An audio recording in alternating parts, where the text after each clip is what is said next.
Three, two, one. You ready?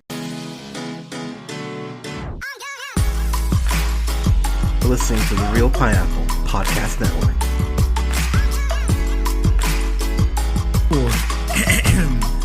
Good evening, everybody. Thank you so much for listening. This is the Real Pineapple, and oh my god, I have friends today. I'm so excited. Hi!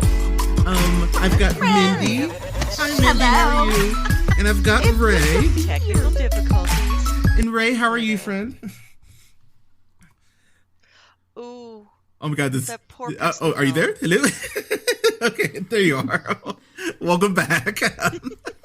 She went away like I the know. piece of the film they cut that is now returned. Oh, that was an amazing segue, and I'm so happy you did that. Yeah. But so Hair let's flip. just let's get that out of the way. So we're talking about we're reviewing the Muppet Christmas Carol, which I believe was the first film after Henson died.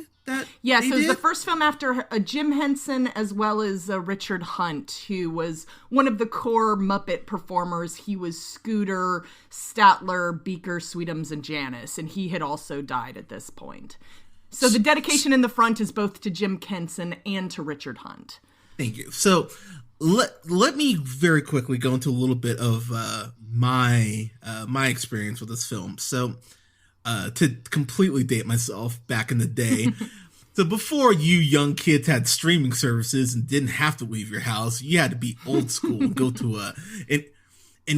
a video store. Or in my case, did anyone else get a lot of stuff from like the library? Was that just me? Or because I rented so much stuff.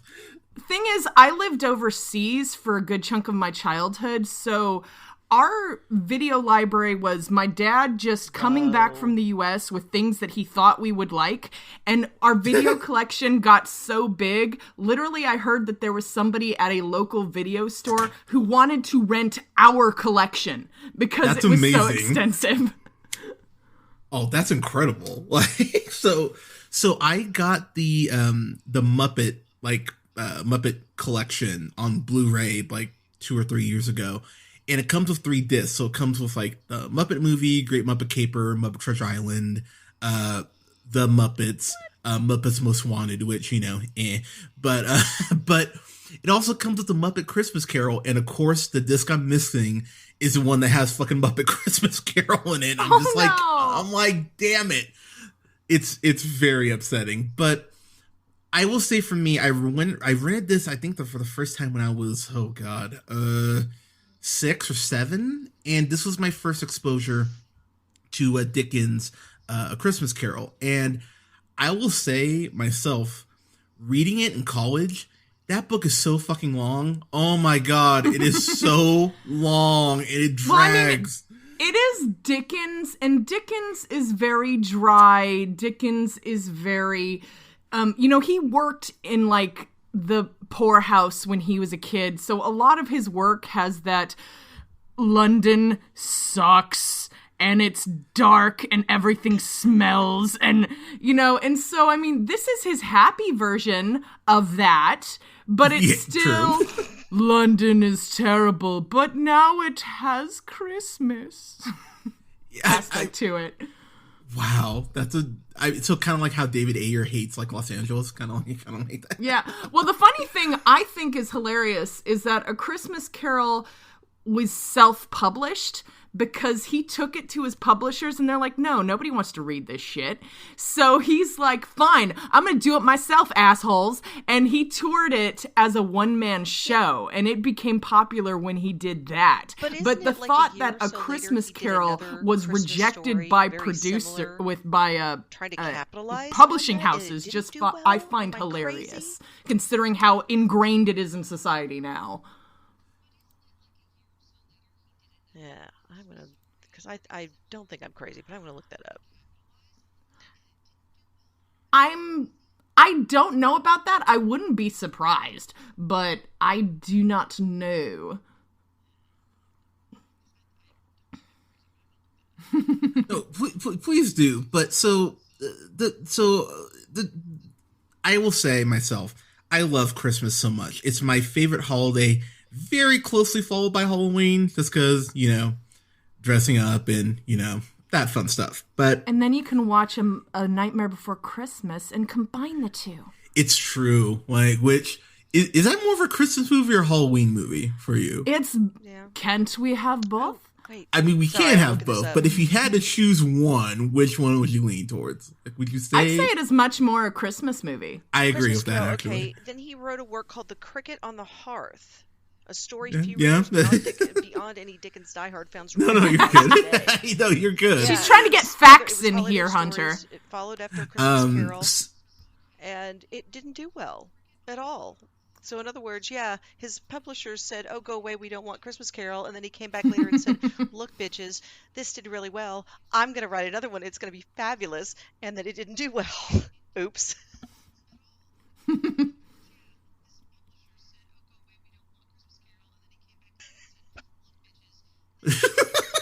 Oh my God.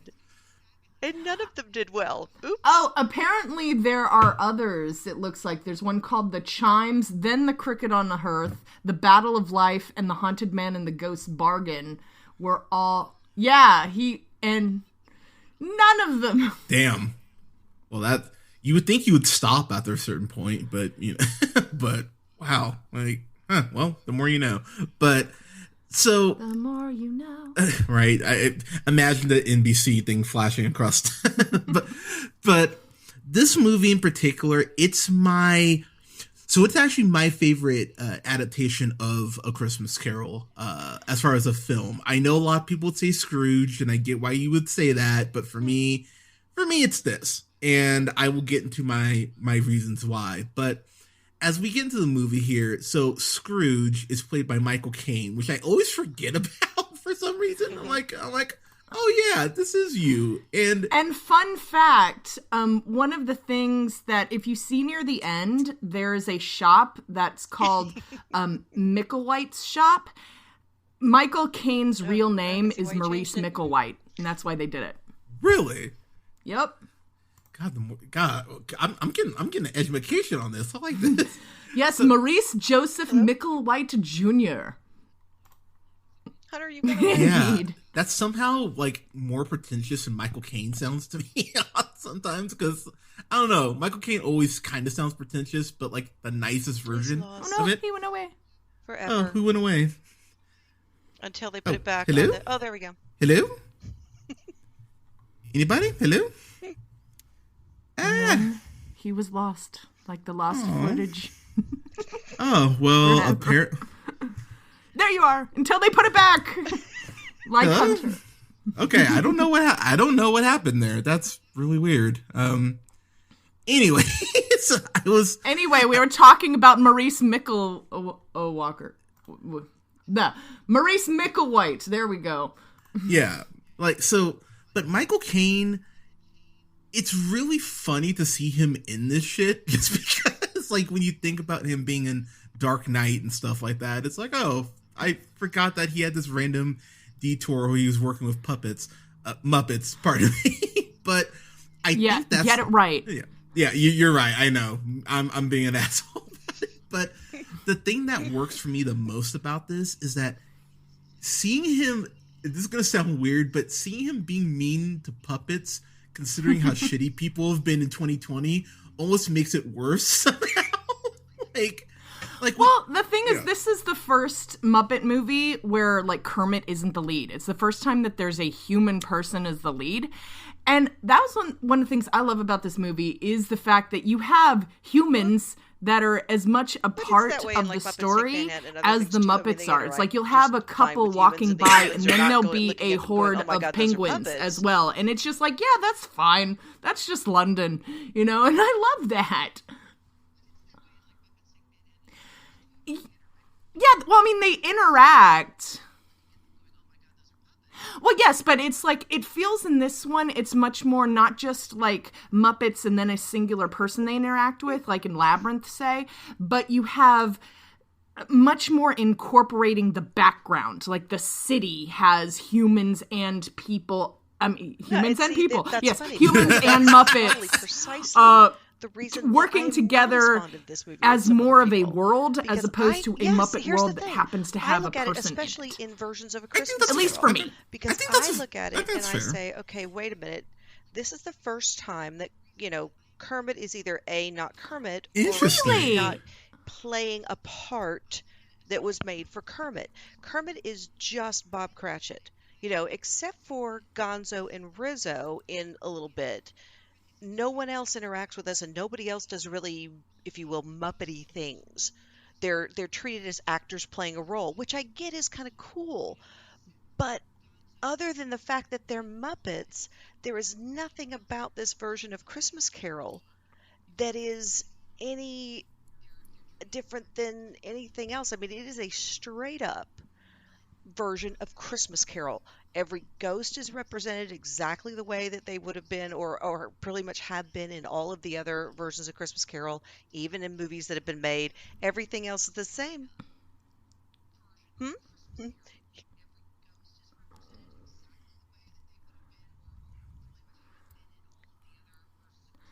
Originally, Gonzo was going to be the ghost of Christmas Past. Yeah. Because, originally the ghosts were going to be Muppets. Like, the ghost of Christmas Past was going to be Gonzo and have his nose stick out of that, death mask. Sometimes, but the ghost of Christmas Past, That sounds weird. I don't know if I could. It should be the ghost of Christmas yet to come. But the ghost of Christmas Past, I don't know about Gonzo in that role. But I think Beaker should be the ghost of Christmas yet to come. But here's the thing. That's the thing. I don't think that anything else about this version is special or any different than any straight up version of Christmas Carol. And maybe that's why it bothers me a little bit. Not that I don't like the movie and not that I don't like Muppets, because oh my god, they are my favorite.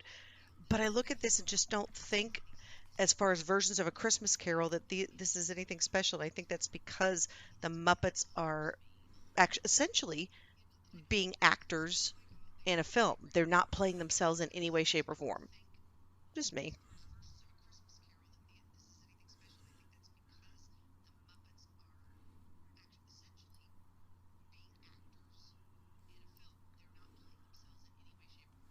And I think that's why I like it. And not that they are not themselves, but that they definitely are themselves, but they're playing a part. Because, I think Miss Piggy as Mrs. Cratchit is the best. I think she's amazing. I love that. And it's the fact that, Miss Piggy, she can get old real fast. Yes, she can. So the fact that you have this very fiery personality, but toned down to play a role, you can still see the fire. But she's playing a role, which makes her much more edible, I guess. That's not exactly the term I want to take, but it's shut up. But it's you have these characters and you have the spirits of these characters, but the fact they're playing a role, it makes the role more endearing. Tiny Tim is annoying as fuck. Let's be real. But Robin, I love Tiny Tim. Really? No, but Robin playing Tiny Tim was delightful. Okay, I was about because to say. Robin can make it endearing. Piggy can make Mrs. Cratchit more than just a face in the background. Kermit can humanize Bob Cratchit. Granted, Bob Cratchit was pretty humanized already, but still. But it's you have the Muppets with their personalities taking on these roles that have become dated and become, here's another version of Christmas Carol, and gives it a little bit of a fire while still keeping both the Muppets and the Christmas Carol at their core. Totally, and that's what I really liked about it. And while this, I can't say this, I'm not sure if this is my favorite version of Christmas Carol, because I do like Scrooged and I do like the Disney version. In my Christmas Carol. But it's certainly up there. So,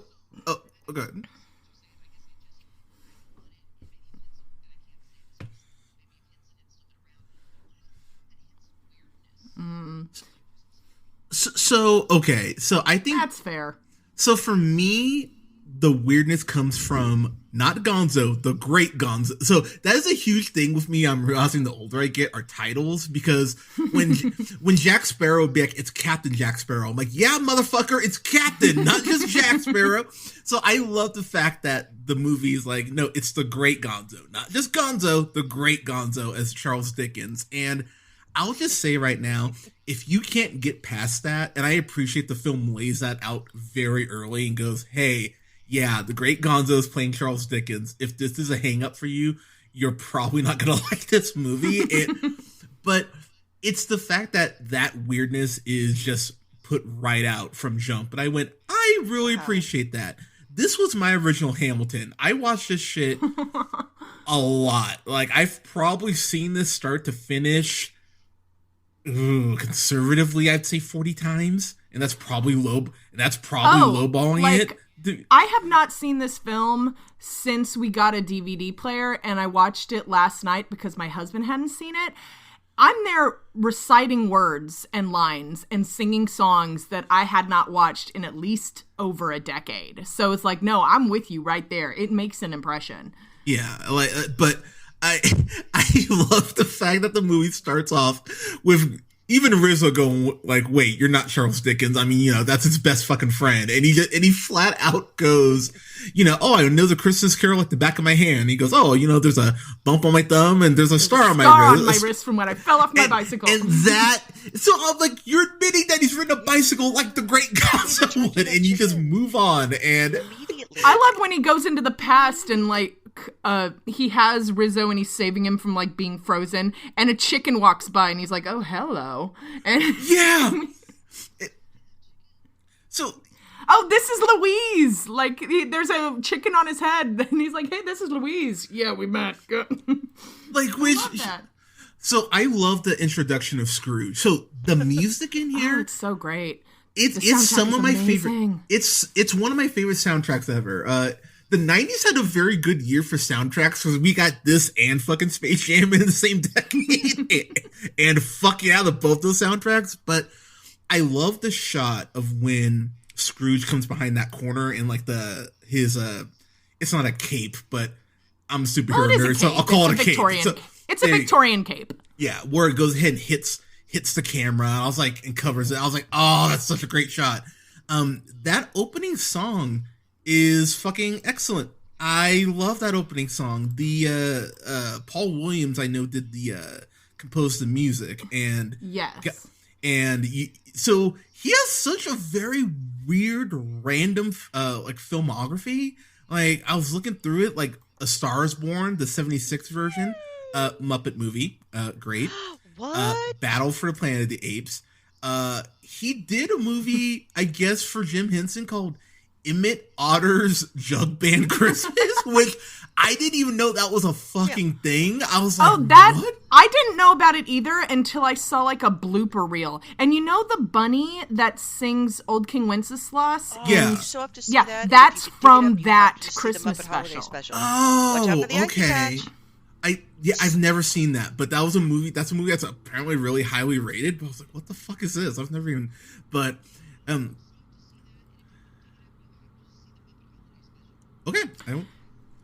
okay, I will look that up because I have not. I was very confused about it. But he did the music for Central Intelligence, the one with Dwayne Johnson and Kevin Hart, for Valentine's Day. Princess Diaries 2, Superman Red Sun, which came out earlier this year. Like, he's all over the fucking place. Secret Life of Nim, like, what the hell? But I love the music in this. Just there's not a song I don't like in here. I was a little disturbed at how much I was able to remember all the songs. I was like, God damn, like, it's still just the whole town. It reminds me of when Trump lost the election. Sorry, let me say it again. When Trump lost the election, it feels good to say. But seeing everyone, so many people out celebrating, just having a whole town sing to you about what a piece of shit you are is so incredibly amazing. And the fact that Scrooge doesn't give a fuck, it's almost inspirational to care that little. But you know what I mean? In a weird way, it kind of is. But the problem is Scrooge, and this is for Disney. This is kind of impressive. They make him a piece of shit in this. Like, he flat out says, old people should die so we can go ahead and control the surplus population. Yeah, it's like if they're going to die, they better do it and decrease the surplus population. It's like, goddamn, dude, but. This movie, well, that's the thing is, like, that's Dickens. One of the things in the special features is the reason that they had Gonzo be Yes. Dickens is because they wanted to incorporate a lot of the actual text. So there is a lot of original text, and pretty much everything Gonzo says, other than the interactions with Rizzo, is Dickens. It's not written in the script. So it's like, that's something that Scrooge said. Although one of the things that I find funny is the references that are American. Because one of them, but in order to make it accessible, and one of them, of course, is the funny one with Sam the Eagle and talking about commercialism and capitalism, and it's like, it is the British way, and that is the American way, and it's like, Sam, it is the British way, but at the same time, it's like, yeah, it is the American way. But God, is it? But one of the things at the beginning is like that I noticed right off the bat. It's a line that Scrooge says to his nephew, and it's like, if I had my will, any person who dies with Merry Christmas on his lips should be baked with his own pudding and buried with a stake of hollies through his heart. It's a goose. The line is that way in the script, except that he says should be cooked with his own turkey. And then at the end, it's like, I'm gonna buy a turkey that he takes to the Cratchit's house. And it's like, the Brits didn't have turkeys. They cooked gooses. They didn't have turkeys at this time. And so it's just like this big old British story. And it's like, we have to add American references because kids won't understand why you're putting pudding cups in the oven. Right. Well, I mean, I don't know if kids, like, even the whole coal thing, I remember as a kid watching that going, wait, this is a thing? Like, people use, like, that's so weird. But also, you talk about the fourth wall breaking. There's a good amount of fourth wall breaking, and it never is enough to Gonzo, who's take the narrator, me and out Rizzo, of the movie. I I always kind of, it's almost like a little blip to go, ha ha ha, and then it sucks you back in. Because otherwise, if it was the other characters doing that constantly, then it would get to a place where it'd take you out.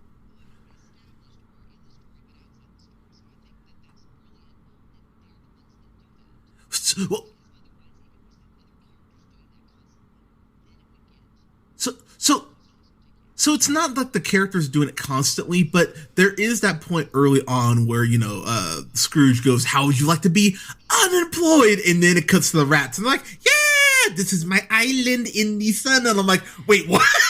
The thing about that, and I don't know if it was intentional, but if it is, it just makes me happy, is the fact that that little song is Harry Belafonte, and Jim Henson considered the Harry Belafonte episode of the Muppet Show his crowning achievement. Really? Like the last, there was a song in it. Oh, yeah. There was a song in it that Belafonte wanted to do that's all about, it's very much inspired by Africa and the land and the rain and all that stuff. But he was like, I'm not sure that I want to do it, but, it's about Africa and we're living in the 60s and 70s. I don't exactly remember when it was. And it's like, America's kind of racist. And Jim Henson was like, fuck that bullshit. We're doing it. And so they did. And it got to the, like, it's a great little piece. And it got to the point that Henson considered it the crowning achievement of the Muppets, and Harry Belafonte sang that song at his wake. It meant so much to Henson that he got to do this very African loving of the land piece that Harry Belafonte was timid to do. He's like, no, we're doing it. So the fact that that little dance sequence is Harry Belafonte, again, right after Henson died, I'm not sure if that was intentional, but if it is, it's just a little heart added to the piece. And I'm going to say it was. So, okay. Well, I was not. So I will say, Bugs Bunny for me is a huge, comedic inspiration. I owe a lot to Jim Henson. I remember the first time seeing Rainbow Connection. And that's still, I've been crying a lot today because I've been watching Christmas stuff and it's been very emotional. I'm just the year's been emotional. I'm just like, oh God. And so, it's been a bit of an emotional year, but, as I pop open, there you go, beer number 2. But watching Rainbow Connection this morning, because I was just like, I haven't watched that scene in a while, and watching this. So his nephew, Fred, I believe is what his name is. I don't remember him a lot from my prior viewings. I really like this actor. I really like him. And I wanted to give him a hug the whole time because he has that he has that initial meeting where he goes to speak to Scrooge, and they make it very clear that he's poor. And Beaker Bunsen like the oh bird. God, I should know this. Is it Benson? Dr. Bunsen Honeydew. Benson. Oh, I was thinking of that classic. This movie would have been better if it had Benson in it. Benson, thank you. But they come in trying to go ahead and collect money for the poor, which is a very good message this time of year, by the way, people. If you can give, please give. But Scrooge basically does everything short of throwing them out. And the way he threw out somebody earlier that was late on his mortgage payments. Yeah, which the statement he makes about mortgage statements is very eerie, especially in this year to hear that. It's harvest time for the moneylenders. Yeah, I was like, holy shit. Like, that was a line I went, oh, fuck. I don't like that at all. But it's very accurate, unfortunately, with the way that a lot of people think. But the nephew in particular, it's so nice to see someone who's actually talking to Scrooge and calling him on his shit because, his workers aren't going to do it, clearly. He treats Bob Cratchit like shit, which, oh my God, seeing Kermit take this verbal abuse was like breaking my heart. I was like, leave Kermit alone, you asshole. Like, it's just, but it's effective.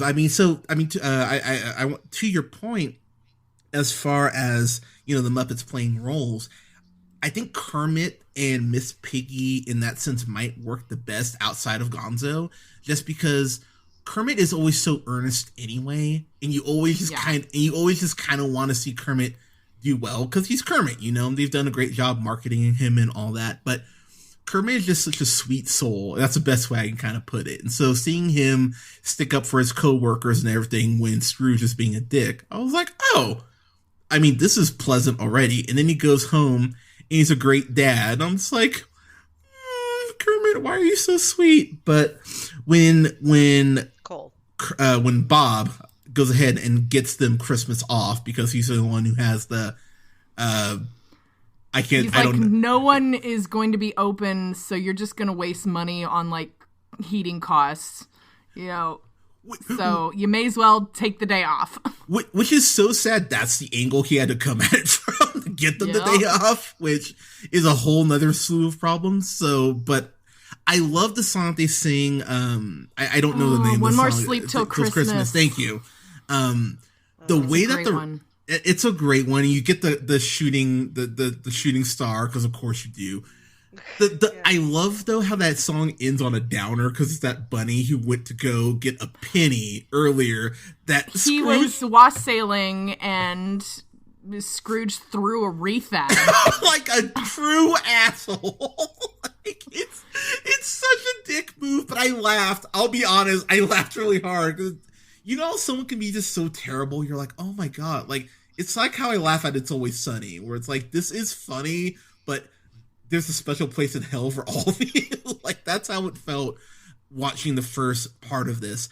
I also don't remember it being as scary. Now, I will be the first to admit, as much as I love the Muppets, and I do, weirdly mimes, clowns, and sometimes puppets freak me out. Like, that fucking Slappy from Goosebumps, if I could destroy that character, that freaks me the fuck out still to this day, bugs the hell out of me. But the first ghosts, Jacob and Robert Marley, not pass. Sorry, when Jacob and Robert Marley show up. Which that joke I did not get until much later than I should have. The fact that they added Robert Marley. Yeah.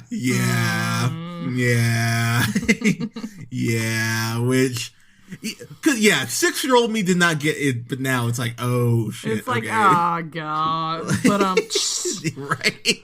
But they always creeped me out as a kid. That was one of the first nightmares I had. Supposed to. No, those characters have always creeped me out, just independent of being these spirits, because I remember as a kid having a nightmare about them, and that shit came out in counseling. I was like, oh fuck, I hate those puppets. And like for some reason it was always those two. It was like, like I hated the Muppet Show whenever they would show up. Carol, but when they show up here, it's just kind of when I don't want to say horror elements, but as horror as a Muppet movie could get, but kind of start to peek in a little bit.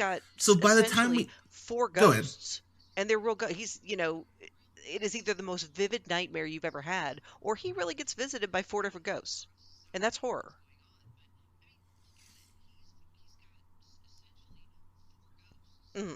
Yeah.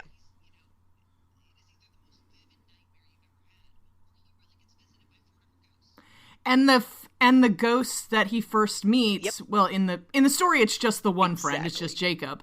But in this, these are my best friends who are telling me that if I don't if that's change, not horror, I don't know what is. I am going to go to hell and suffer for eternity. And this is my one chance to not burn forever in hell in eternal torment. It's not a happy time. Well, that's the crazy thing. Is like, so of course we get to the end where Scrooge is giving like a lot of money away and all that. But to be real, he didn't even need to do that. He just needed to not be as big of a douche nozzle as he was being. And in the first song, they talk about, hey, he charges, lots of money for his cold and drafty houses. It's like, yeah, if you have a fucking shack, don't charge someone, $1,200 for it. That's for Austin and California, by the way.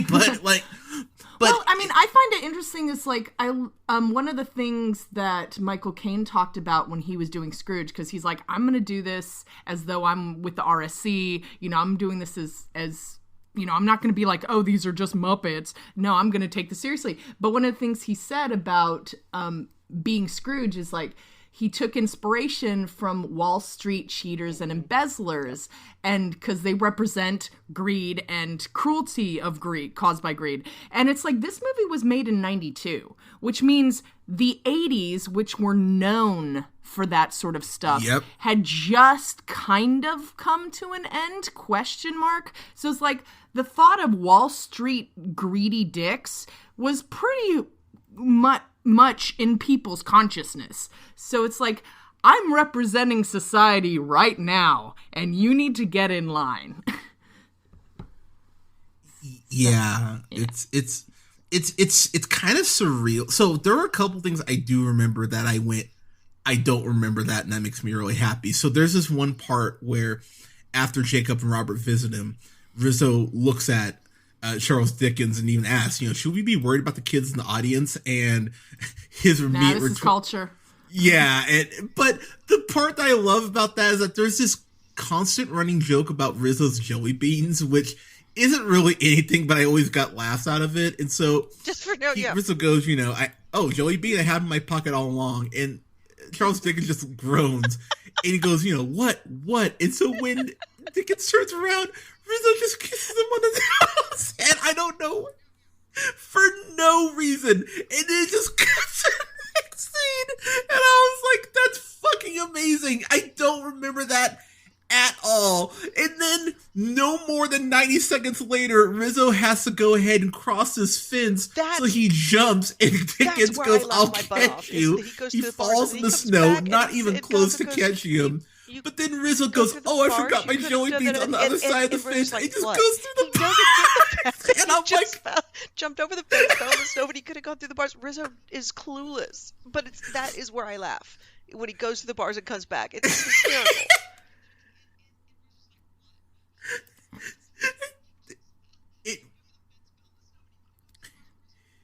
Oh, they do. My favorite moment like that is actually, it's not in the film, it's in one of the bloopers. And I love the fact that in the bloopers, they stay in character. They absolutely do. And one of my favorites is that when Scrooge is being led into the past, he's flying over London with the Ghost of Christmas Past, and Gonzo, Charles Dickens, throws a grappling hook that attaches to like Scrooge's leg, and they fly through it. But in Correct. one of the bloopers, he's there and he's, swinging the grappling hook about to throw it, and it whacks him in the face, and so he falls over, and Rizzo's like, "We need a medic! We need a nurse!"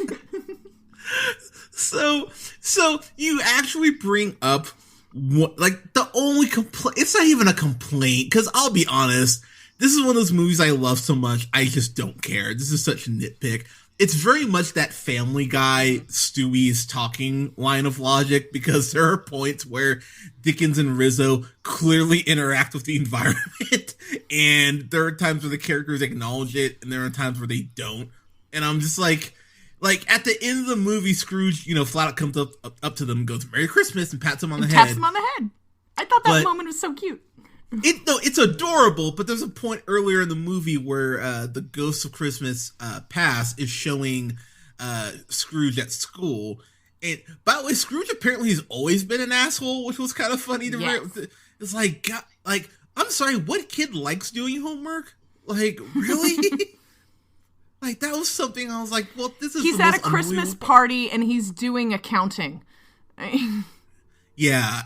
Oh my God. Okay. So, we'll get to that Christmas party in a second, but I love that as a kid, he is just straight laced, I can get more studying done, and, goes to the point that, was brought up earlier with Sam the Eagle.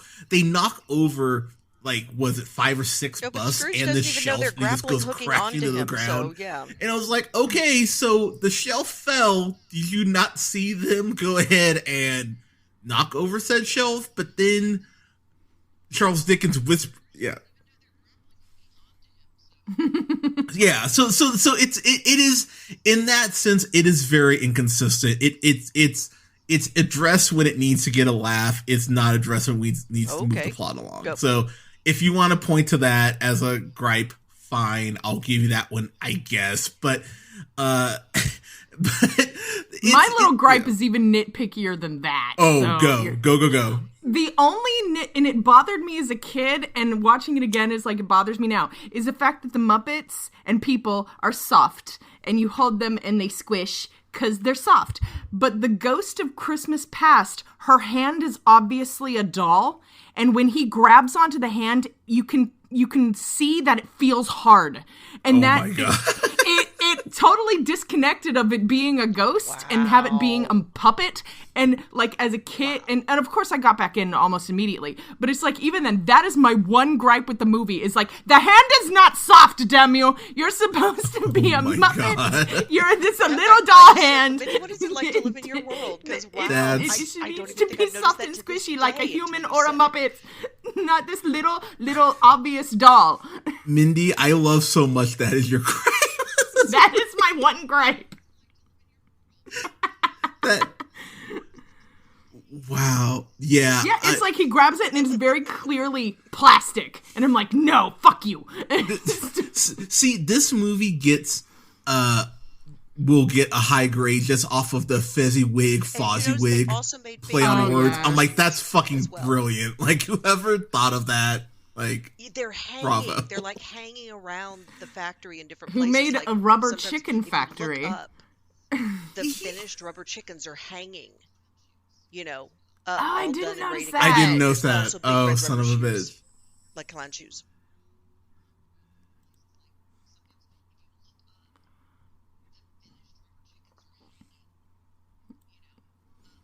Oh my God, they are.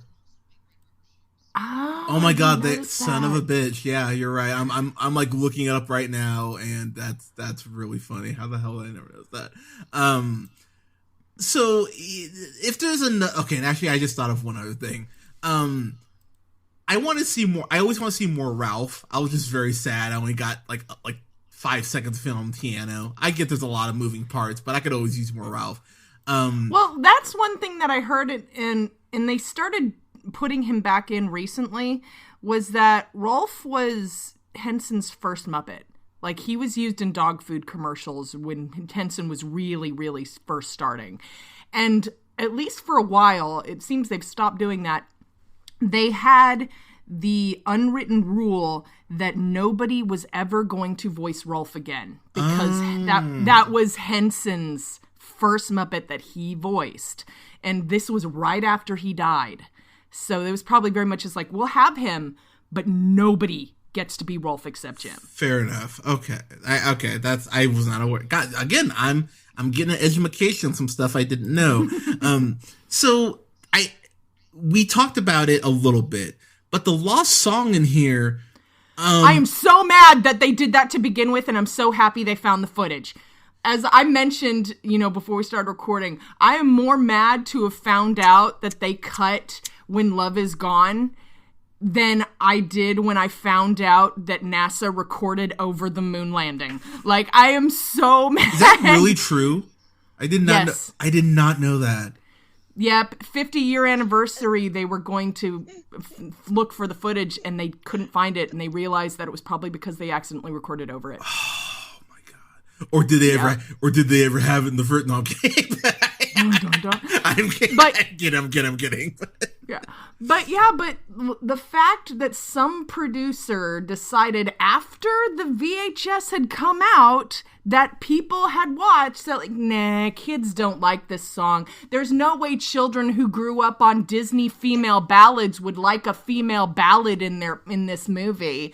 And so you're just going to cut it, which means that the emotional tone after this scene doesn't make any sense, and the reprise of this song at the end doesn't make any sense, as well as the pop version in the credits. People are going to wonder, where did this song come from? Yeah. Oh, I am so mad at that stupid ass producer. I want to punch him in the face, and I'm so glad that they found it and they're going to put it back in.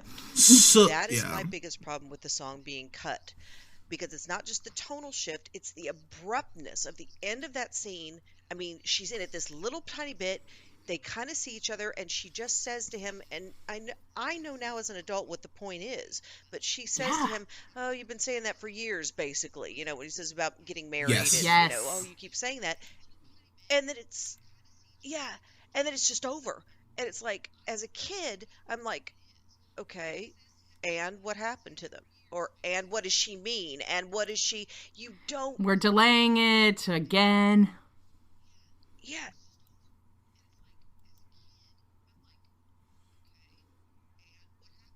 Yeah, and then the next scene is Rizzo is crying and Scrooge is crying. Especially, and it's like, there's no reason for them to do that with her just looking at him. When he says, "I love you, Belle," and she's like, "You did once," and walks away. It's like, does that mean you broke up? Does it mean that you're having a spat?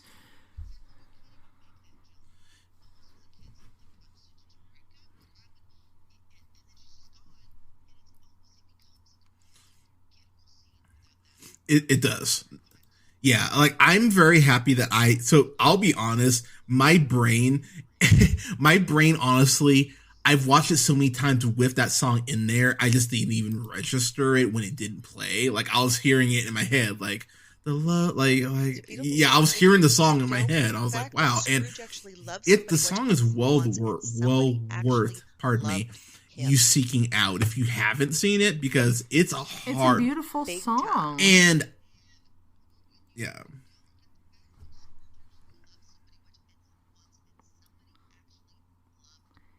And he blew it because money was more important.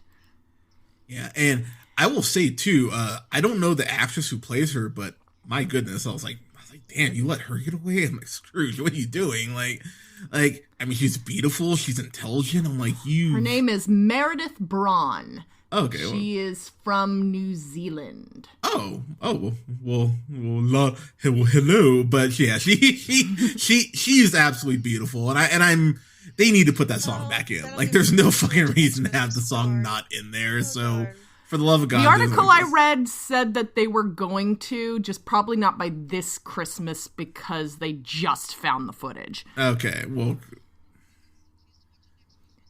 yeah. Oh, shucks. This has been this is a yearly Christmas watch for me. So I'll be watching this again anyway. But as we kind of wrap up, getting the final thoughts here, I love the Ghost of Christmas Present. That's probably my favorite sequence in the movie, because Ghost of Christmas. Favorite song. Yeah. I love the song that he sings. also he's kind of like Santa, basically. Like he's just this is big, jolly, very forgetful ghost, spirit, whatever. Also, I love that they go back to his nephew's house. They go to his nephew's house, and he's playing games with his wife and their friends. And kind of like 20 questions. Yeah, and it ends up just being a punchline about how Scrooge is a terrible, unlovable animal. I was like, Jesus. Like, but he's an unwanted creature, but not a rat-a-leech or a cockroach. It's Ebenezer Scrooge! And I laughed. I was sitting here hitting my pen. I was like, got him. And then Scrooge is like, come, we have more to see. It's like, no, I don't wanna. I was happy and now I'm sad. I don't want to be a part of this anymore. Well, the problem is too when you're that much of when you're that much of an asshole, you really think people aren't talking shit about you? Like that people are just like, oh yeah, like he treats me like shit, but it's fine. Like no, that's not. Well, I mean, that's the whole point of the Ghost of Christmas Yet to Come. You know, the whole point is everybody's laughing that he's dead and everything. You know, and they're like, the blankets, and it's like, they're still warm. You know, I don't pay extra for that. It's like, you should. It's the only warmth he ever had, and everybody's like all laughing. It's like, who they talk? They're talking about me, aren't they? They're not talking about me. They're talking about me. Talk behind his back and stuff, because of course, as we pointed out, especially in this version, there's a whole song in the beginning about it, and he seems to ignore it. But it's a subtle difference when your family doesn't like you.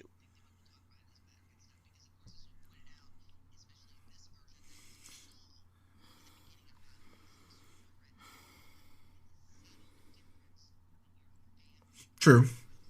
And I think that's a fair point to bring up. Like I know for me, I mean, just talking about this year, you know, it's been very troubling. But like, so like you two, I love you two to death. Like this year has been great just because of like the reviews we've done, being able to talk and all that. But there have definitely been people who I thought were family who have been really shitty. And I'm like, oh, well, that's unfortunate. So, you know, whether that's friends or actual family, it's like, oh, well, that kind of blows. So I think that's a really good point to bring up, because it does sting more when it's someone that you think has your back. But again, when the nephew shows up, Scrooge is such an asshole to him from jump. It's like, well, dude, you kind of give what you kind of get what you give, man. Like, you need to be a little less. Well, that's what he learned. Is like, oh, if I'm a shitty to people, they don't like me. Wow. Doesn't talk about that. Doesn't talk about each other that way.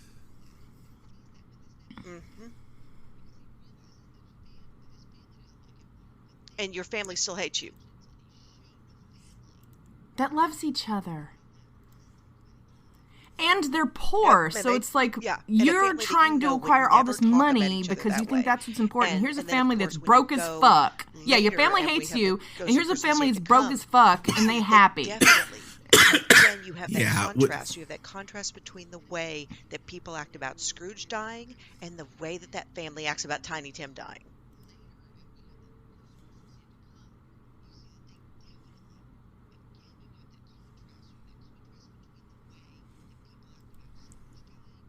And about Tim. Yeah, which so I will say for me, and I'm gonna kind of just let this keep going. We'll get to our conclusion whenever we get to it, because it's my podcast. Shut up.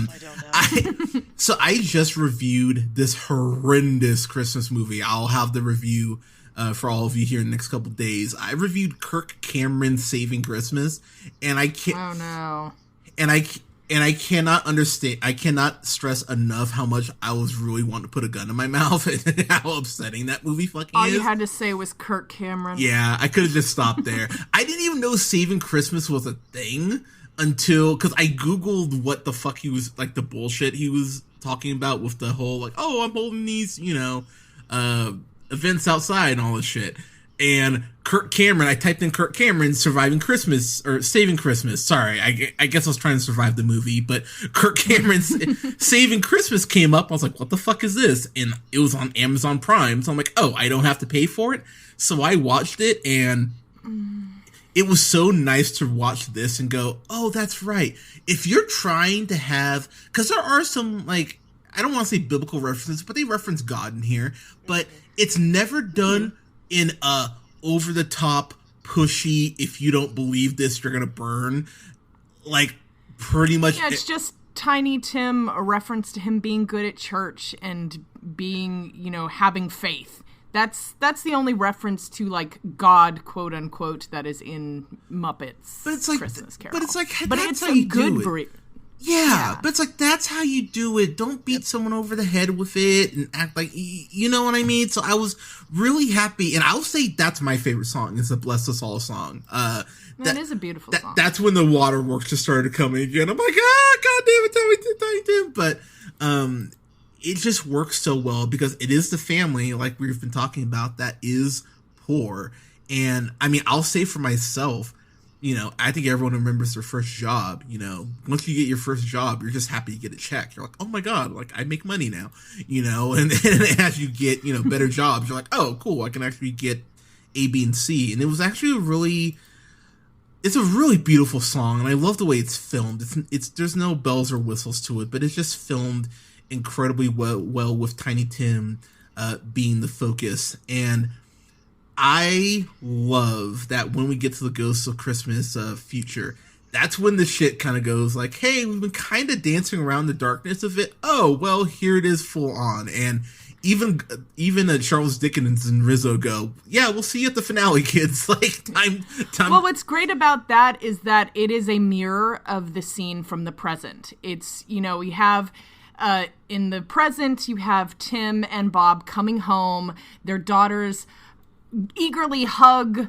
Oh, first of all, it's Miss Cratchit eating chestnuts at the stove. The daughters are like, "How, you're not supposed to eat those yet." Tim and Bob come home, are swarmed by the daughters and then the son. They go eat dinner. Miss Cratchit asks, "How was he at church?" And then they go eat. This one, the exact same thing happens where it's like Miss Cratchit's at the stove and the daughters confront her, only it's because she's been crying. Bob Cratchit comes in without Tim. The daughters come, but they're a lot slower. Same with the son. They go to the table. Miss Cratchit once again asks him how Tim was, but it's how was the churchyard? And it's the same exact scene, only now there's a darkness and a sadness to it. It's so you can see, for, it's like, for me, oh, for you. fuck. It is the one with them sitting around the table. Yeah, it's so well done. Like, I mean, Rae. So I'll ask you, Rae, real quick. Like, what is your favorite song in this? It is the one in here that reminds me most of a more traditional Christmas carol that we sing. That we still sing today. Because it's just them sitting around singing. There's very simple harmonies in this, and I could even see it being sung as a round, especially the chorus if it needed to be. And that is my favorite of the ones that are in this.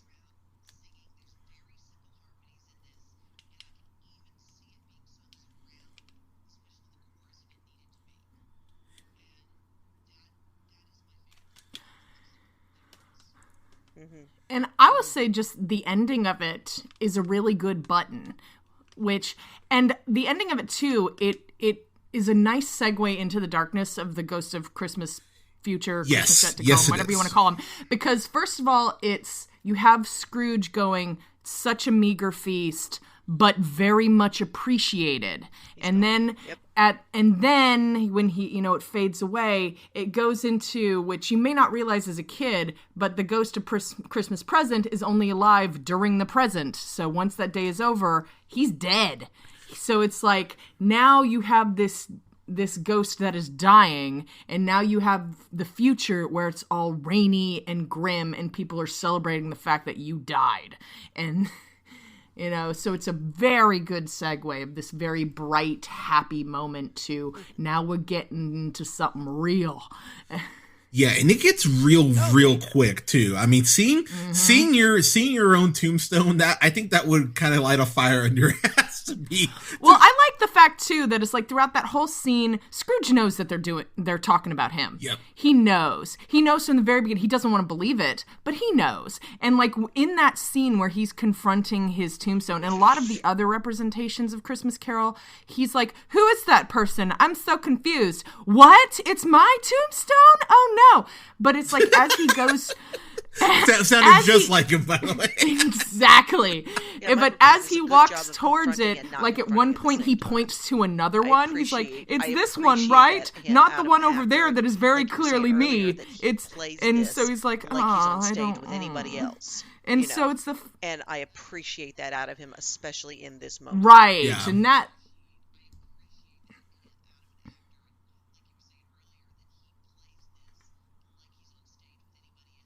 Mm-hmm. Yeah, I do love when Scrooge wakes up in that realization of, oh my god, I have a second chance. And I will say he does not waste the shit. He's like, oh my god, I need to be better, which is actually really... That's a lesson for all of us, I think, given the times we're in. Like, we can all be better. We can all be better about checking in on each other and, loving on each other and all that. Yeah, and I think more than that too is that it's like the epilogue that Dickens gives is that, everybody can be scared, and then it's like it's like the New Year's resolution. It's like, I'm going to go to the gym and I'm going to eat right and I'm going to give more to charity. And then after a couple weeks, you're like, oh, I'm just going to go back into old habits because it's too much work. But you have Dickens say, Scrooge was true to his word. Yes. And he did not falter in becoming a good person. He actively kept it up. To Tim, he became a second father, and he became the epitome of the Christmas spirit throughout essentially that center of London. So it was like he didn't renege on what he was going to do.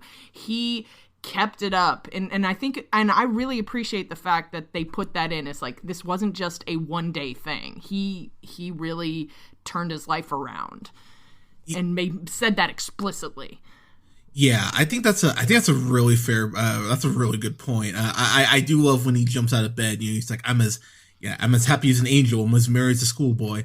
Somewhere Kevin Spacey's ears are ringing.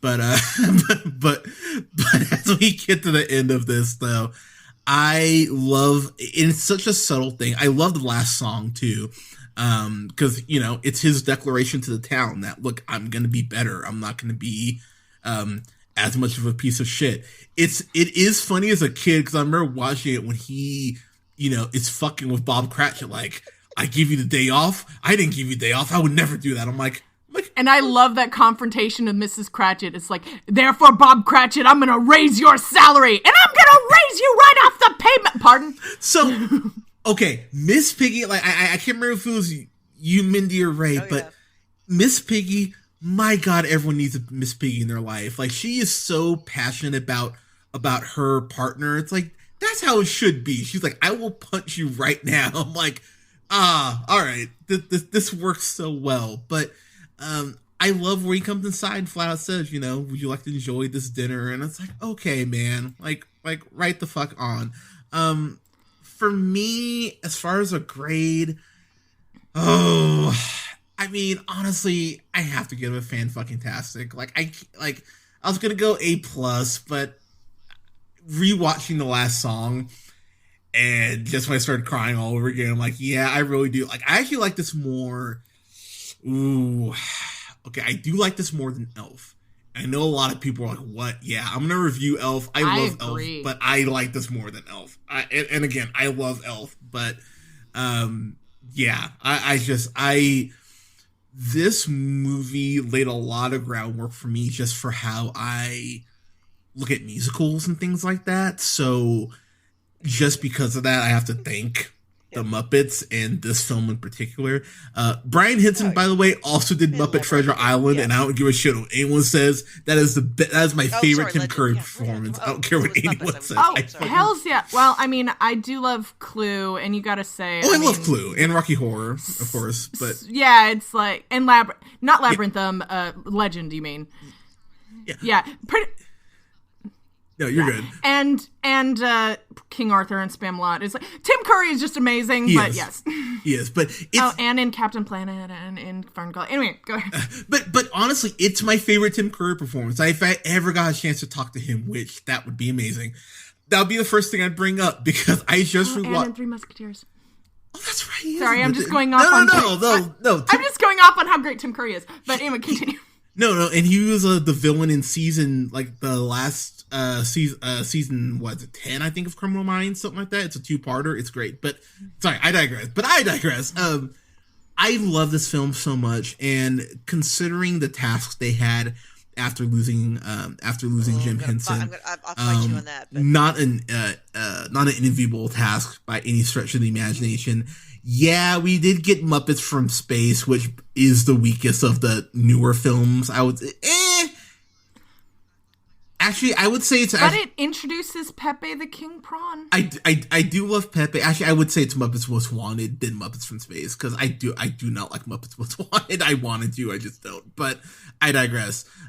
This film in particular is just so well done. All the music is so insanely catchy, and I will be listening to the soundtrack next week as we get closer to Christmas. But with this When Love Is Gone in it. Yes, yeah, because I the soundtrack has it. So yeah, go listen to that. But yeah, this is a fan-fucking-tastic. No, it's such a well done film. It's on Disney Plus. If you could find, I don't know if Amazon's version has that song in there, but if it does, it might be. It doesn't yet. What you can do is when you get to that point, go on YouTube and find it, and then just watch it, and then go back to the movie.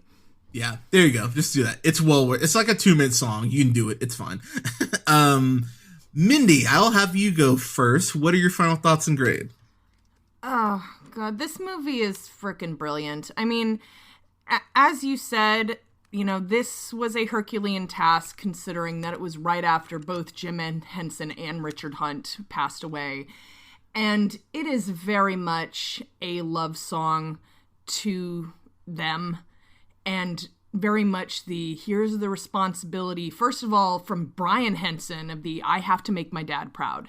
And you can tell all the love that is put into this movie, and also the care of Dickens' work, because like I said earlier, they wanted to make sure that a lot of the original text was put in this story. So it's like, hey kids, here's the book, and we're going to get you interested in this story. One, because it's a classic of literature, but two, because it has a really good message of money isn't everything, which is such an important message that we need to really start teaching.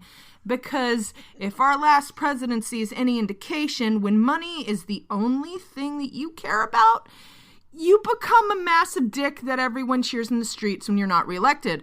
Yep. Well said. Yeah. Right?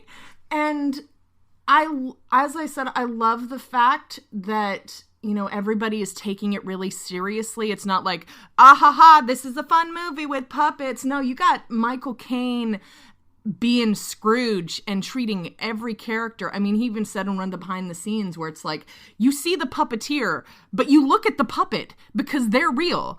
And so it's like, I appreciate that sincerity and the fact that he's taken this seriously.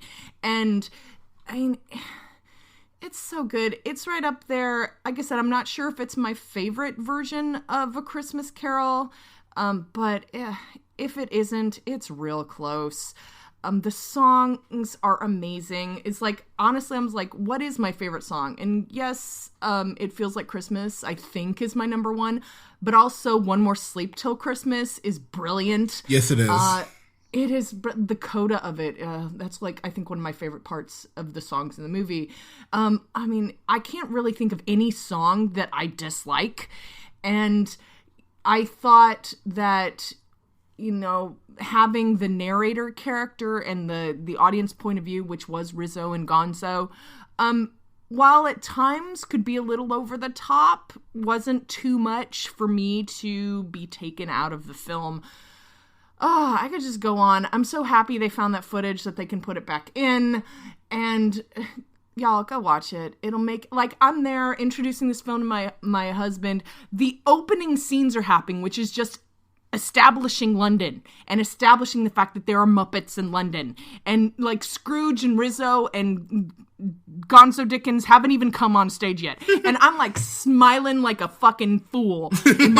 So, it's like, in the opening sequences before anything happens, it will fill you with joy.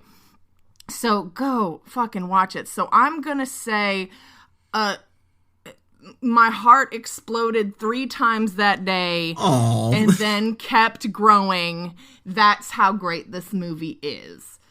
Go watch it, but make sure that you click on YouTube for that song because it's stupid that they took it out. So you gotta give a letter grade. Like, I gotta give a letter grade? Yeah. Oh, lame. I know. So I'm gonna give it an E for excellent. They have the stickers. They're like usually scratch and sniff and stuff, like you get them in elementary school. I don't normally let people break the grading scale, but you know what? It's the holiday season. Why not? I will. It's about generosity, right. Hunter.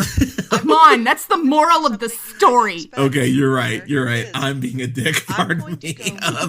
All right, Ray. Let's bring it down for us. Fantastic. And I know that from the beginning of this, a lot of you are going to say, I thought she was going to be the Scrooge and the bah humbug of this. But here's what I have to say about that. Just because... Wow, I am shocked. Yes. Actually, it was just the two ghosts. It was just the two of you. But anyway. Yep. No, here's the thing. But she was visited by 3 ghosts, and it changed her mind throughout the course of this review. Exactly. Because of some of the things that I said at the beginning of this. Oh, okay. It doesn't mean that it is not a good movie. It doesn't mean that it is still not frickin' Muppets. And, I mean, Muppets. I grew up with Muppets. I mean, I think that my sister and I wanted to be Muppets when we grew up.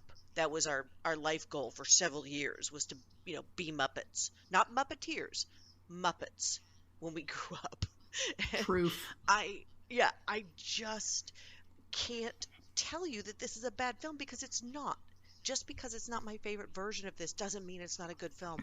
It doesn't mean that the songs aren't fantastic. It doesn't mean that it doesn't have all of the love obviously put into it by the whole cast and the staff and the Muppeteers and the actors and everything that are in this, because it does. And it is a great way to introduce someone to the story, especially if they're younger. Because, again, you're going to get Muppets, but you're also going to get some of the text of Christmas Carol, and you're definitely going to get the heart of the Christmas Carol in this film. I just can't tell you that I don't like it, because it's not that I don't like it. I do like it. And I love the fact that Michael Caine is, this is what I will say, that when you compare it to other versions, I think Michael Caine gives us one of the great Scrooge performances. I just do. And I think that is because of something, and it could be anything. First of all, Michael Caine's a great actor, but I think it is something that Mindy mentions, is that he is one of the many people. I agree with that. I agree with that. That decided that they were just as real as any other actor on stage, that found themselves not speaking to the puppeteers, but speaking to the Muppet themselves. And he treats this like he is on a British stage, and he does some very subtle things with this that some other actors who played Scrooge do not. And I think that he is one of the best Scrooges that we have seen in film versions of this. So I know that from the beginning of this, some of you thought I was going to be the bah humbug Scrooge, but I am not.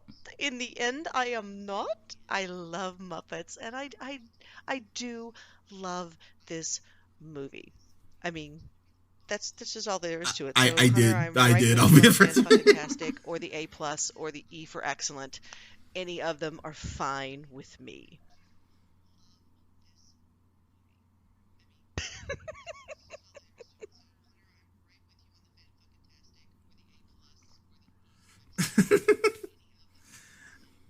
God, what? It's a Christmas miracle. That's so great. So, okay, wow, what a pleasant surprise that is. Wow, I'm a little surprised, but in the best way. So, before we wrap this up, I'm just gonna kind of freeform this and just throw out a couple things that I'm loving right now. So, I'm working on, pardon me, my New Game Plus of Spider-Man Miles Morales, and oh my god, that game is just it's one of the best Miles Morales stories they've done, period. Like, it's everything I wanted from that game. Yes, could it be longer? That's what she said. But yes, it could. Yes, it totally could be longer than the 15-ish hours that I spent on my first playthrough. But my god, that final hour of the game is one of my favorite kind of wrap-ups and boss battles as far as the emotion and everything that I've played in the game in the last decade. I think it is absolutely perfect. I'm playing... What else am I watching?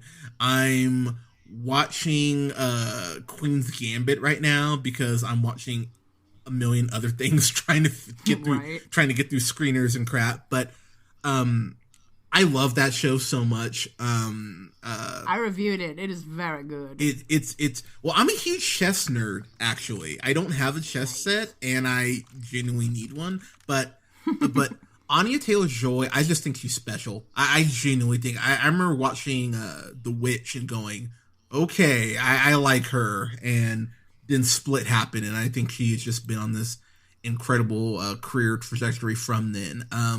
I love her. I'm so excited to see what she does next. Totally. And last thing I'll throw out, I just I started Cyberpunk. I have it on PC. Take that, nerds. And and well, that's apparently the one that's good. That's why they removed it from like the PlayStation, Xbox stores, because like it's only good on PC. Exactly. So I mean, that's been great. Like, I'm playing it. I'm like, oh, this is fine. Like, I'm enjoying this. But yeah, there's been some stuff that I've actually been liking that's new, and those are a couple things that I'm before anyone asks, yes, I know I need to watch Mandalorian. I'm only on episode 2. Okay. Because I'm finishing Big Mouth first, and then I'm going to Mandalorian. And I've basically been staying off Twitter because I don't want anything spoiled for me. I don't have Disney Plus, so I haven't seen any of it. Wait, what? You don't have to... Wait, what? You don't... Really? You don't... Wait. Yeah. I don't like spending money. Okay. So Yeah, I keep talking about how I'm gonna get it, and then I don't. I will legit give you my Disney Plus to use if you actually start watching Mandalorian. That is fucking absurd. Actually,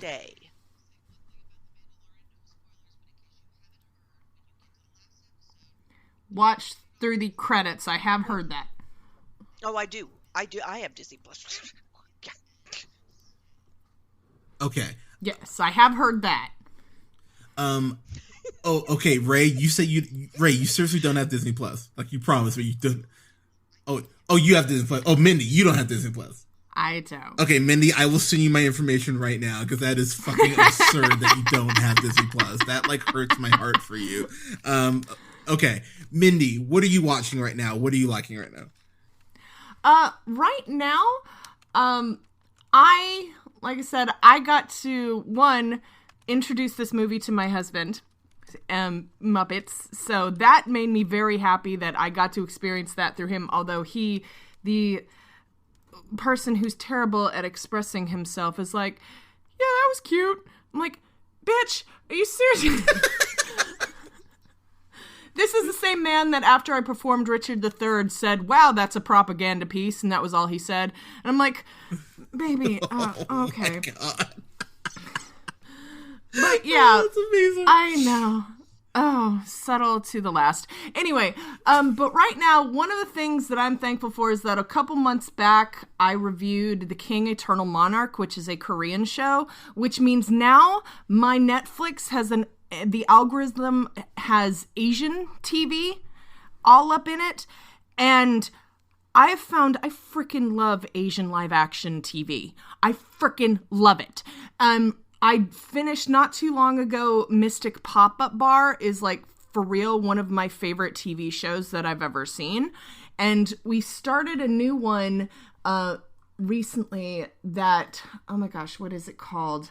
But I think it's Japanese, where it's supernatural. There's this demon and some dudes from the afterlife have to go get him. And it's just like, I love kind of that over the top kind of fantasy stuff. So it's just like, and like there's this girl who's a supernatural person but got cursed with like amnesia and mortality, and so she works at like a bakery, and it's just like, it's such a random thing. It's like in the middle of all this ghost hunter dude is like, yeah, I cook bread real good, so now I'm working at this bakery.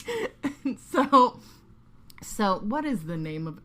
Anyway, but it's on Netflix, and I apologize for not having it. It's like the Ghost Banisher or something like that. I forget exactly what it's called, damn it. But Mystic Pop-Up Bar, holy crap, that show is good. Definitely recommend that. But also, one of the things more that I found, I absolutely love the theater company Team Star Kid. You may know them from doing the Harry Potter. They got famous for doing a Harry Potter musical, and okay, yeah. Okay, yeah, and my favorite play of theirs is The Guy Who Didn't Love Musicals, which is the first of the Hatchetfield horror trilogy, and Black Friday is the second one, and that came out to the public in February. But like, they were gonna have the third one, Nerdy Prudes Must Die. But COVID happened, all the theaters closed, they couldn't. So instead, they did a series of Zoom plays called Nightmare Time. And I watched the first episode recently, and it's just like, my theater side that has been in mourning over the fact that I haven't been able to be on stage in over a year now is just like, it again just filled me. I needed to get some theater in my life. And also the theme song to Nightmare Time is fucking bitchin'. Let me just say, I've been singing it to myself on repeat for like a week now. Okay, nice. Yes. Well, so that is what I am both listening to and watching. Again, my recommendations, Mystic Pop-Up Bar and Nightmare Time. Rae, what you got? The only thing right now that I want to say is that we did see the first episode of The Stand. And again, not a happy Christmas thing at all, not a happy thing at all. Of course, it was going to remind you a lot of what's going on right now in the world, in the real world, but very well done. If they keep this up, that miniseries is going to kick ass. No. And of course, they have started out. It is different than the way the original miniseries was, if you saw that. But it is going to be so good. They are jumping right into it, and the first episode honestly blew me away getting into it. So not a happy thing, but if you have access to watch it on CBS All Access, please go watch it, The Stand. But what I really want to say, something I was thankful for this week, is a couple of live, real performer things. Right now I am doing temp work, and at the job I am currently at, they actually tried to give us something on Friday, even though they knew they couldn't have a real office Christmas party. They had lunch brought in for us, of course, which was already, you ordered in advance. It was boxed, everything else, so that nobody touched anything and that kind of thing. So we had this great lunch, but while we're doing that, in the lobby, and then we had all of the doors open to the office so we could hear it from the lobby, they had a gentleman out there playing acoustic guitar. And he was just riffing, and he was just going back and forth between Christmas Carol and then into another song that maybe is in the same key, that kind of thing. I mean, you've got these Christmas carols mixed with classic Beatles, and then going into classic Paul Simon, and then back to Christmas carols. And first of all, it did my heart good just to get to hear a live musician again.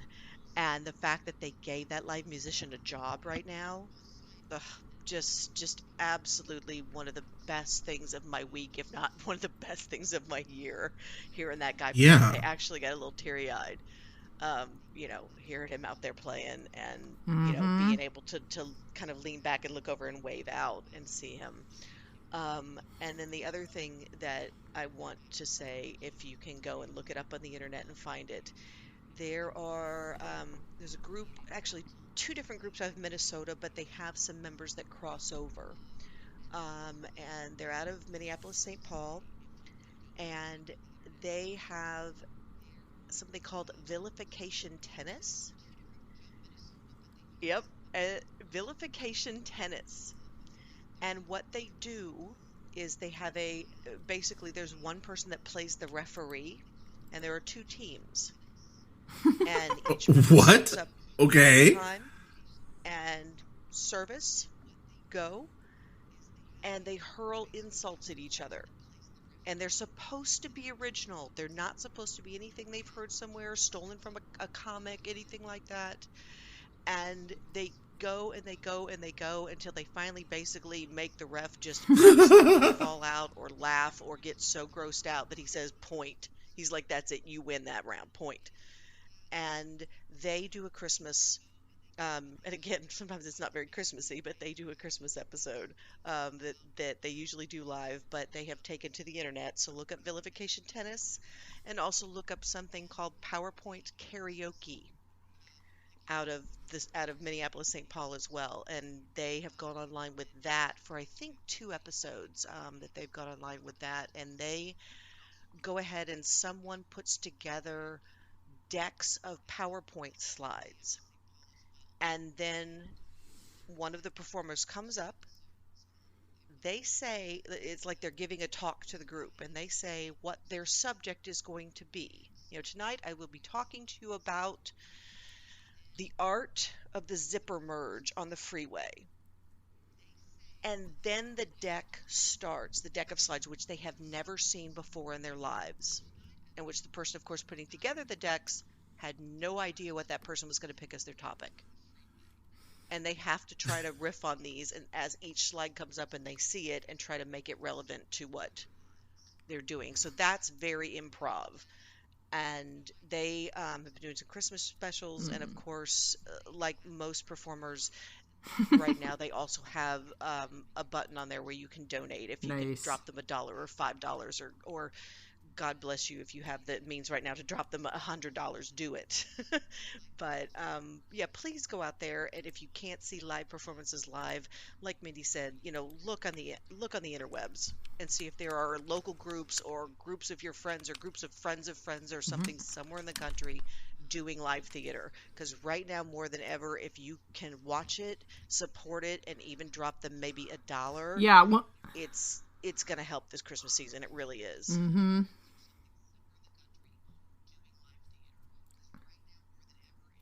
Need it.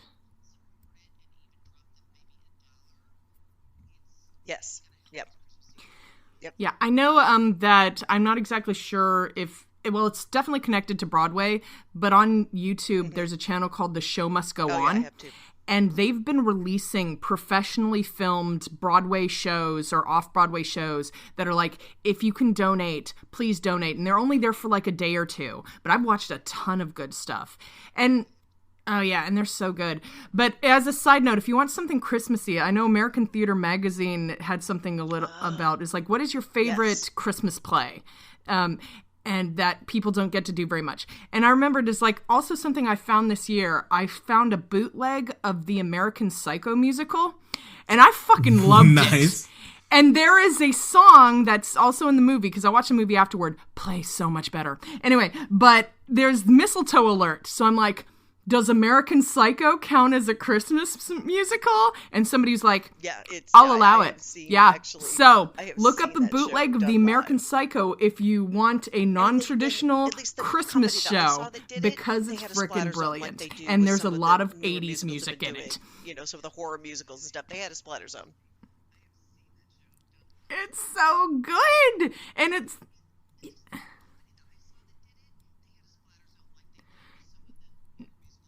Nice. Yeah, somebody like Evil Dead and stuff. Nice. Yeah, and this one, it had like a plastic screen come down in the splatter, and it was like, oh, that was so effective. But now there's a splatter zone that makes it even more awesome.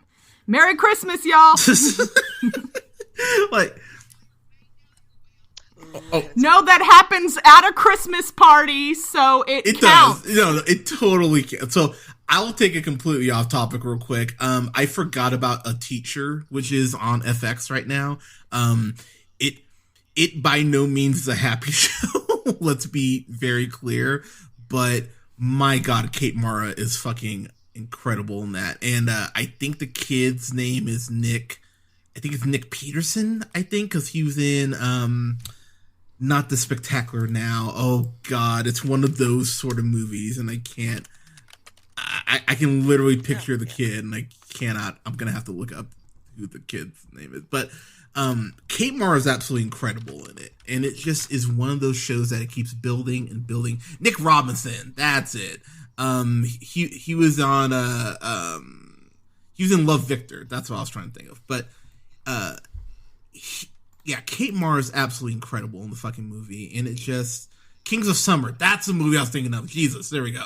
But Kate Mara is absolutely incredible. If she doesn't get an Emmy nomination, I will be fucking upset, because she absolutely deserves one. It's some of the best acting she's done.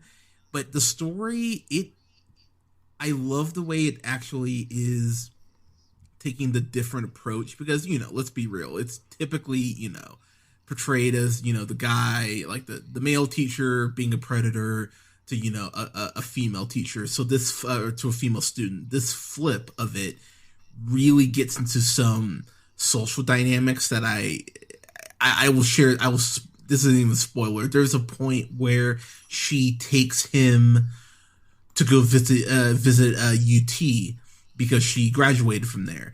And he tells her, his mom about it. She goes, "Oh my God, it's so cool that you have a teacher that's willing to do that for you." And I'm like, "Hi, red flag. Nice to meet you." You should be like, "Why the fuck is your teacher taking you all day by yourself to go visit the school?" And but there are these little things that these supposed innocent acts, and the way it does build up. I was like, wow, this is really well done. It's gonna be 10 episodes, so I'm actually waiting for the last couple, but I'm watching it on Hulu, and it's well worth your time if you're not watching it. Again, I might wait till the start of the year to get through the holidays and then start it, but it should be over by then, so you can just binge it. But half-hour episodes apiece. Great show. But sorry, since we're off topic, someone's bringing something up. I'm sorry. Just a shout out to you. Thank you for having us. Yeah, because we were way off topic, but that's fine. Anything else? Anything else anyone wants to address or shout out or anything? Yeah.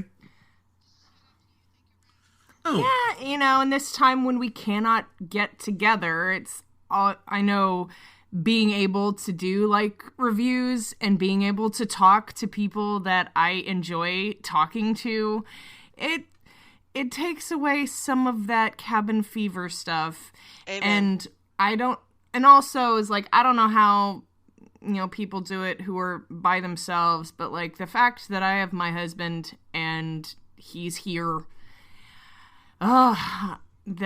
it's like there's so many jokes that people that is like, all these marriages that are going to end because of the pandemic. It's like, well, I actually like my husband, so I'm cool with being locked up with him. I would hope so.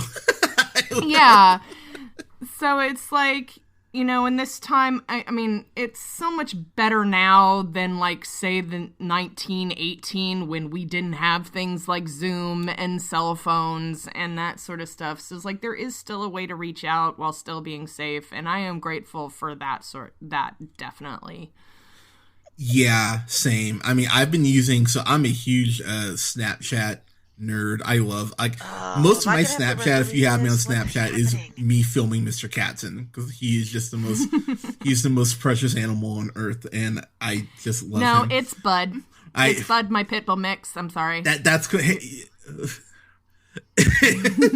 You know what, though? She should think that her pit bull's the best. Like, in the same way I look at Mr. Cat. Yeah, at the same way I look at Mr. Katz and go, "Oh my God, you're perfect."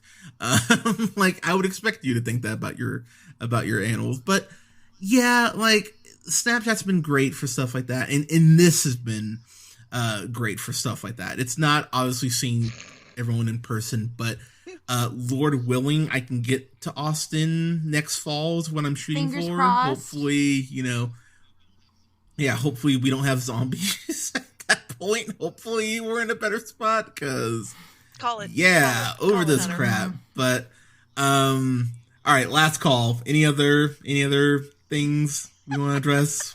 Bring up anything? Yeah, you got anything? No. All right, I'm calling it. Oh, actually, Wonder Woman 84 comes out next week. I'm stoked for that. Like, I hope it's good. Kind of hearing a couple mixed things, but we'll find out. I'm gonna watch Tenet tonight and have a review up for all of you on that, because I got a screener for it. So fuck you, Christopher Nolan. I'm gonna watch it on my phone just to spite you asshole. Yeah, God, that Goober. But I'll be nice and say Goober. But everyone, thank you for listening. We appreciate you. You can find me on Twitter. I am actually starting to use my Twitter more because I'm just having random I don't want to say Hemingway thoughts. No. No, I know. I was trying to think of an author not Hemingway. That's the first one that came to mind. So I'll say Stephen King thoughts. Is that At least better? those are very alcoholic. That's not much better. Okay, so yes. So sure, Stephen King. So you can find me on Twitter at JHunterRealPineapple. Don't forget to like our pages on Facebook at The Real Pineapple and Real Pineapple Games. I think I'm going to probably stream Cyberpunk here soon. I'm debating on what to stream, but I'll let everyone know. And you can find us everywhere you listen to podcasts: SoundCloud, Apple, Google Podcasts, Podbean, Stitcher, iHeartRadio, Amazon Music, Spotify, at The Real Pineapple. We'll have reviews coming up here soon. I will have that terrible Kirk Cameron Saving Christmas review up here. Yeah, I went almost 45 minutes by myself about how good it is. Okay, it's not good. I can't even wait. It's a terrible fucking movie. As a side note, in that regards, a memory popped up from my mom, like on Facebook, that's just something odd that she had said, is that I had a banana and I just thought of something that Kirk Cameron had did. It was a stupid video that shows that God created natural design kind of thing because a banana is perfect for the hand. It's perfect to hold. And you can easily unpeel note. it. And I just laughed about this to my mom, and she's like, and she goes, "Well, it could have been a penis." And I'm like, "What?" I did not expect that from my mommy. Wow. Okay, I will spoil this it's not even a spoiler, because I'll tell you right now, everyone listen to the review, don't watch that fucking movie. Oh, it's not the really a dance movie number, it's a hip-hop ends dance number. with a dance number. Just when I thought the movie couldn't get worse, I get to see white people attempt to dance hip-hop. It's like, I watched Oh no. Yeah, like people are trying to break dance, and it's like, I watched Darren's dance grooves for 20 minutes. I can totally do what black people do, and it's because they're down with the kids. I'm gonna share it. Faux shizzle my nizzle. Yeah, I just it. Oh, it's like that church people Yeah. that had that song called "Jesus Is My N-Word." If you've seen that. There is these two old church people trying to get in on the hip-hop black culture is cool. So they have a song called Jesus Is My N-Word. This Look it up. It's on the YouTubes. Or not, because it's awful. Oh my god, it does exist. What the fuck? I hate our world so much. Jeez. Oh, okay. You know what? That's a perfect place to leave it. Thank you so much for listening, everyone. Have a Merry good night. Christmas. Goodbye. Happy holidays.